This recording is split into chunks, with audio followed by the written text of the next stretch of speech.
Punjab national বেংকত account আছে চাগে নিশ্চয় কিয় নাথাকিব এটা ট্ৰাষ্টেবল বেংক হয় PNB যোনটো পাঞ্জাৱ নেশ্যনেল বেংক হয় এতিয়া থ্ৰীথৰ লিমিট লগা গৈছে সকলোৱে গম পাইছে চাগে ট্ৰানজেকশ্যন কৰিব পৰা নাই না গুগল পে ফোনপে পেটিএম বিভিন্ন প্লেটফৰ্মৰ পৰা আমি পে'মেণ্ট কৰিব পৰা নাই সেই পে'মেণ্টবোৰ আমাৰ ফেইল দেখাই আছে কিয় ফেইল দেখাইছে সকলোৱে জানিব বিচাৰিছেনে পে'মেণ্ট ফেইল হোৱাৰ কাৰণ হ'ল কি আমি ট্ৰানজেকশ্যন লিমিট অভাৰ কৰি দিছোঁ যোনটো লিমিটটো আমি ক্ৰছ কৰি দিছোঁ যেনেকৈ এটা টাৰ্ণঅভাৰ থাকে আমাৰ বিজনেছৰ চ' আপুনি বুলি নকওঁ সকলোৱে যেতিয়া বেংক একাউণ্ট খুলিব গৈছিলে জিৰ' ছেভিঙত এটা লিমিট ট্ৰানজেকশ্যন যোনটো টাৰ্ণঅভাৰ আপোনাৰ ইয়াৰলি টাৰ্ণঅভাৰ আপুনি সকলোৱে চাগে দিছিলে সেইটো মন কৰা নাই কিছুমানে দি 50,000 এপ্ৰক্সিমেটলি 1 লাখ টাৰ্ণঅভাৰ সেনেকৈ দিয়ে ময়ো দিছিলোঁ আজি সেইটো ওপৰতে টপিকৰ ওপৰতে আমি কথা পাতিবলৈ লৈছোঁ এই ফৰ্মটো সকলোৱে দেখিছে চাগে এই ফৰ্মটো পাঞ্জাৱ নেশ্যনেল বেংকৰ বিষয়ে আমি কথা কৈ আছোঁ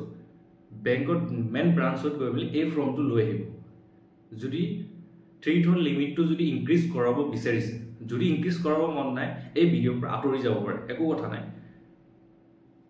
আৰু এই ফৰ্মটো কেনেকৈ ফিল আপ কৰে সেইটো মই বুজাম কথাটো সকলোৱে ভালকৈ শুনিব ভিডিঅ'টো স্ক্ৰিপ্ট নকৰাকৈ আহক আমি কথাবোৰ আৰম্ভ কৰোঁ থ্ৰীথৰ লিমিটটো কেনেকৈ আমি ইনক্ৰিজ কৰাব পাৰোঁ আমি এতিয়া বেংকত গৈ পিনি সেই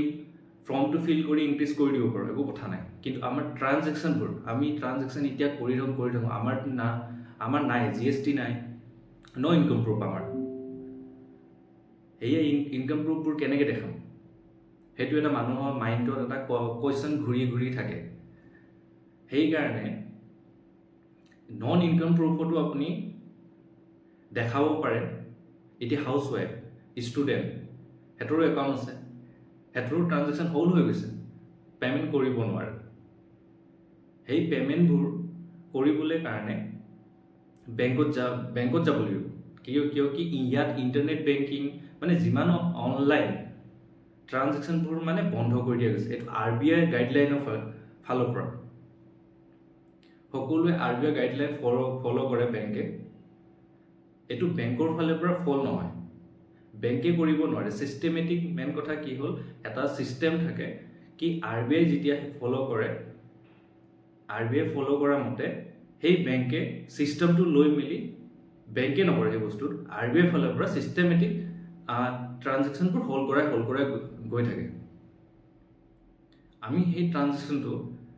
যে কম কৰিলে মানে আমাৰ আজি লিমিটটো ক্ৰছ নহ'লহেঁতেন লিমিট ক্ৰছ হোৱাৰ কাৰণেহে আমাৰ একাউণ্টটো হোল্ড হৈ যোৱা নিচিনা হৈছে কিন্তু আমি ডেবিট কাৰ্ড ইউজ কৰিব পাৰোঁ আমি বেলেগক পে'মেণ্ট ল'ব পাৰোঁ ডেবিট কাৰ্ডেদি আমি পে'মেণ্ট ওলাব পাৰোঁ ATMৰ পৰা সেইটো আমাক একো অসুবিধা দিয়া নাই সেইটো আমি পে'মেণ্ট ওলাই মেলি খৰচ কৰিব পাৰোঁ কিন্তু আমাৰ এটা প্ৰব্লেম হৈছে আমি অনলাইন পে'মেণ্ট আনক কৰিব পৰা নাই সকলোৰে সেইটো প্ৰব্লেম যাৰ প্ৰব্লেম হৈছে এবাৰ কমেণ্ট কৰি জনাওক সেইটো বিষয়ে ক'বলৈ বিচাৰিছোঁ কি সকলোৱে এতিয়া পে'মেণ্ট কৰাৰ আগত 10 বাৰ ভাবিব লাগিব এতিয়া RBI গাইডলাইনৰ ফালৰ পৰা আহিছে এইটো এতিয়া আমি এইটো বছৰত বুলি কথাটো নহয় এইটো বছৰত আমি প্ৰথমবাৰ থ্ৰীথৰ লিমিটটো এনেকুৱা কৰা গৈছে আমি গম পাইছোঁ কিন্তু আগৰ বছৰকেইটাত আমাক এইকেইটা আমি মানে প্ৰব্লেমবোৰ পোৱা নাই ইন ফিউচাৰ এইটো প্ৰব্লেমটো আকৌ হৈ যাব পাৰে সেইকাৰণে ট্ৰানজেকশ্যন যিমান কৰে এবাৰ ভাবি চিন্তি ট্ৰানজেকশ্যন কৰিব ট্ৰানজেকশ্যনবোৰ এতিয়া আমি নন ইনকাম প্ৰুফত কেনেকৈ কৰিব পাৰোঁ বা ইনকাম প্ৰুফ যাৰ যেনেকৈ কাৰেণ্ট একাউণ্ট আছে ছেভিং একাউণ্ট আছে জিৰ' বেলেঞ্চ একাউণ্ট আছে এতিয়া জিৰ' বেলেঞ্চ একাউণ্টতো আপোনাৰ ইনকাম প্ৰুফ লাগি যাব পাৰে বা নন ইনকাম প্ৰুফেদিও চলি যায় কিন্তু কাৰেণ্ট একাউণ্টত অলৰেডি ইনকাম প্ৰুফ লাগিব কেলৈ তাত GST মেণ্ডেটৰী এতিয়া GST মেণ্ডেটৰী হ'লে মানে আপুনি ইনকাম প্ৰুফ দি মেলি থ্ৰীথৰ লিমিটটো বেংকত ব্ৰাঞ্চত গৈ পিনি ইনক্ৰিজ কৰিব পাৰে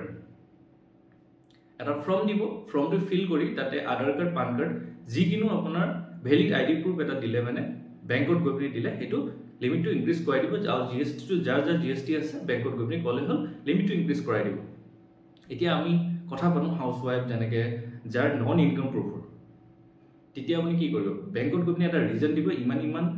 এটা হিচাপ দিব, সেই হিচাপৰ মতে আপোনাৰ থ্ৰেটৰ লিমিটটো বঢ়াই দিব। আমি আহক এই ফৰ্মটো আপুনি সকলোৱে চাই দেখি আছে, এই ফৰ্মটো আমি ফিল আপ কৰি দেখোঁ। আহক ফৰ্মটো ফিল আপ কৰা চাওঁ।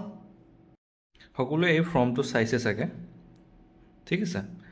এই ফৰ্মটোত ইয়াতে আপুনি টু দ্য ব্ৰাঞ্চ মেনেজাৰ দিছে, ইয়াতে ব্ৰাঞ্চৰ নামটো লিখিব, ইয়াতে ব্ৰাঞ্চৰ এড্ৰেছটো লিখিব সকলোৱে, আৰু ইয়াতে নিজৰ নামটো, আৰু ইয়াতে হ'ল একাউণ্ট নাম্বাৰটো লিখিব, ইয়াতে পাছবুকত চাই পিনি কাষ্টমাৰ আইডিটো, আৰু পাছবুকটো সকলোৱে ওলাই ল'ব হাতত, তেতিয়া লিখিবলৈ সুবিধা হ'ব। ইয়াতে ৰেজিষ্ট্ৰেশ্যন মোবাইল নাম্বাৰটো লিখিব,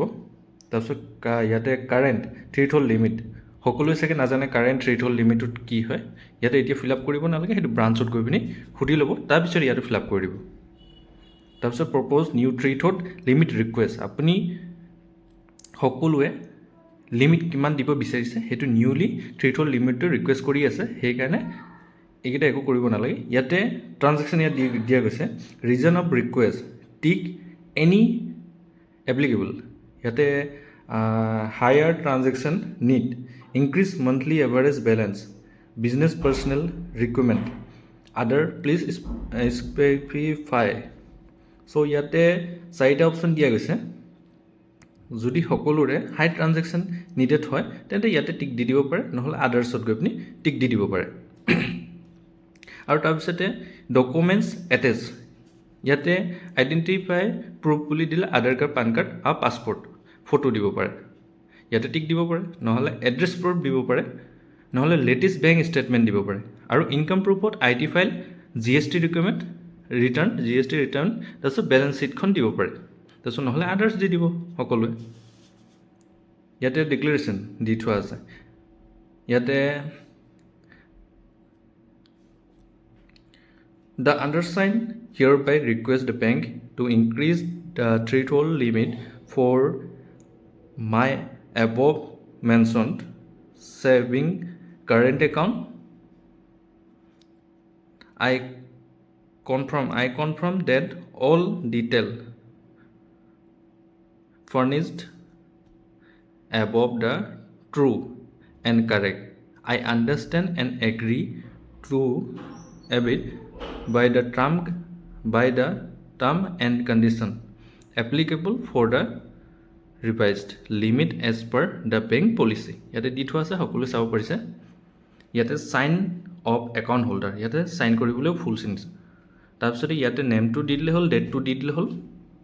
ইয়াতে কোৱা আছে for branch use only to be filled by bank staff, এইটো বেংক ষ্টাফে ফিল কৰিব, এইটো কোনো চুবৰ দৰকাৰ নাই। আমি নেক্সট ফৰ্মলৈ যাওঁ। ইয়াতে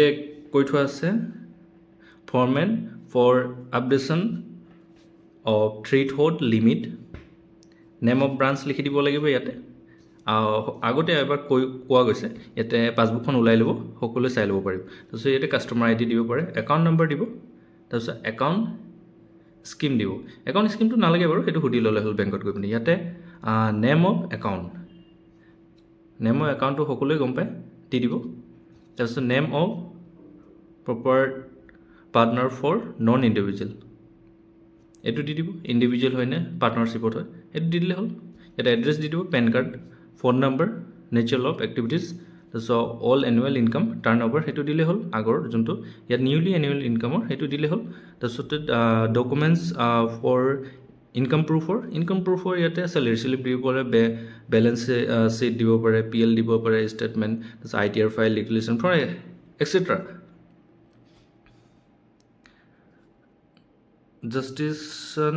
ফৰ ইনক্ৰিজিং থ্ৰেটহোল্ড লিমিট ইয়াতে দি থোৱা আছে। সকলোৱে চাগে নিশ্চয় এই ফৰ্মটো বুজি পাইছে, এবাৰ ভাল ধৰণে চাই ল'ব। ফিল আপ কৰাৰ আগত মই বুজাই দিছোঁ, এতিয়া ফৰ্মটো ফিল আপ নাই, কিন্তু মই সকলোকে বুজাই দিছোঁ, ভালকৈ ফৰ্মটো চাব পাৰে।